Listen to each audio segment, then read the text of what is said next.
राधे राधे, हरे कृष्णा दोस्तों। आप सभी को श्री राधा अष्टमी की बहुत बहुत शुभकामनाएं। धार्मिक मान्यताओं के अनुसार भाद्रपद मास के शुक्ल पक्ष की अष्टमी तिथि को राधा रानी का अवतरण हुआ था, इसलिए इस दिन को श्री राधा अष्टमी के रूप में मनाया जाता है। और इस बार भादो महीने के शुक्ल पक्ष की अष्टमी तिथि 30 अगस्त दिन शनिवार को रात में 10:46 से शुरू हो रही है, जिसका समापन अगले दिन 31 अगस्त दिन रविवार को देर रात 12:57 पर होगा। ऐसे में इस बार उदया तिथि के अनुसार 31 अगस्त रविवार को श्री राधा अष्टमी मनाई जाएगी। और इस दिन राधा रानी की पूजा का शुभ मुहूर्त रहेगा सुबह 11:05 से लेकर दोपहर में 1:38 तक।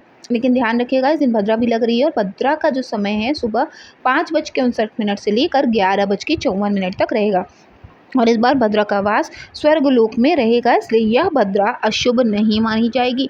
पूजा पाठ संबंधी कार्य आप इस समय कर सकते हैं। श्री राधा अष्टमी के दिन जो है सूर्योदय होगा सुबह 6:12 पर और सूर्यास्त होगा शाम को 6:41 पर। इस दिन अनुराधा नक्षत्र शाम 5:27 तक रहेगा और बाद में ज्येष्ठ नक्षत्र प्रारंभ हो जाएगा।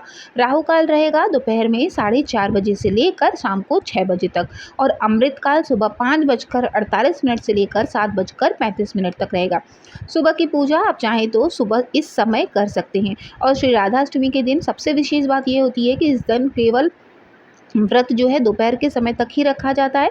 दोपहर में श्री राधा जी की पूजा करने के बाद भक्त सात्विक भोजन या फलाहार करके अपना व्रत खोल लेते हैं, क्योंकि बाकी व्रतों में सुबह से लेकर रात भर या फिर अगले दिन के सूर्योदय तक व्रत रखा जाता है। लेकिन एकमात्र श्री राधा अष्टमी ही ऐसा व्रत है जो कि आप दोपहर में पूजा करने के बाद व्रत खोल सकते हैं। इस दिन श्री राधा रानी को माखन मिश्री के भोग के अलावा अरबी की सब्जी का भोग किसी भी रूप में आप अवश्य लगाएं, क्योंकि अरबी की सब्जी राधा रानी को अत्यंत प्रिय है। और क्योंकि जो भी वस्तुएं श्री कृष्ण जी को प्रिय होती हैं वे राधा रानी को भी प्रिय होती हैं, इसलिए आज के दिन आप राधा रानी की पूजा में भी उन्हीं सामग्रियों का प्रयोग करें जैसे कि आप कृष्ण जन्माष्टमी के दिन करते हैं। भगवान कृष्ण को भोग में तुलसी का पत्ता रखकर भोग अर्पित करें, लेकिन राधा रानी को तुलसी के पत्ते अर्पित नहीं करने चाहिए।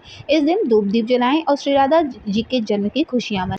इसी के साथ साथ 31 अगस्त को राधा अष्टमी भी है, दुर्वाष्टमी भी है और जो महालक्ष्मी व्रत होता है वो भी आरंभ हो जाता है, जो 16 दिनों का व्रत होता है। और इसी दिन जो है दुर्वाष्टमी भी है, तो भगवान गणेश को 21-51 इस तरह से आप इन्हीं दिनों में दुर्वा लगातार चढ़ाते रहिएगा। दुर्वा से संबंधित हमने आपको बहुत सारी जानकारी भी दी है अपने चैनल पर, उसको भी देख लीजिएगा कि कितनी दुर्वा, कौन सी दुर्वा आपको चढ़ानी चाहिए और किस तरह चढ़ानी चाहिए, ये भी आप ध्यान रखिएगा। देखिए, राधा अष्टमी का जो व्रत है ना, वो जैसे कई बार क्या होता है, गलती से अबॉर्शन हो जाता है या भ्रूण हत्या हो जाती है, तो जो जीव बन जाता है ना, तो उसकी हत्या का भी हमें दोष लग जाता है। तो राधा अष्टमी ऐसा व्रत है कि आप दोपहर तक सिर्फ आप उसको रहते हैं, निर्जला रहकर अच्छे से रहते हैं, पूजा करते हैं और अल्पाहार करके रह जाते हैं इस दिन पूरा दिन व्रत, तो आपको इन दोषों से भी छुटकारा मिल जाता है। इसलिए राधा अष्टमी, क्योंकि राधा माँ जो हैं वो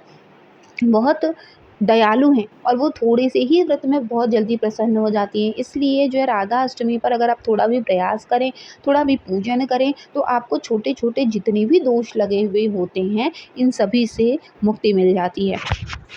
इस दिन आप देखिए, राधा अष्टमी की जो कथा है उसको ज़रूर पढ़िएगा, सुनिएगा, राधा रानी की आरती करिएगा। उसके बाद चाहें तो आप थोड़ी सी अग्यारी में जो है अग्यारी दे सकते हैं, हवन कर सकते हैं, पूरे घर में आरती घुमा दीजिएगा।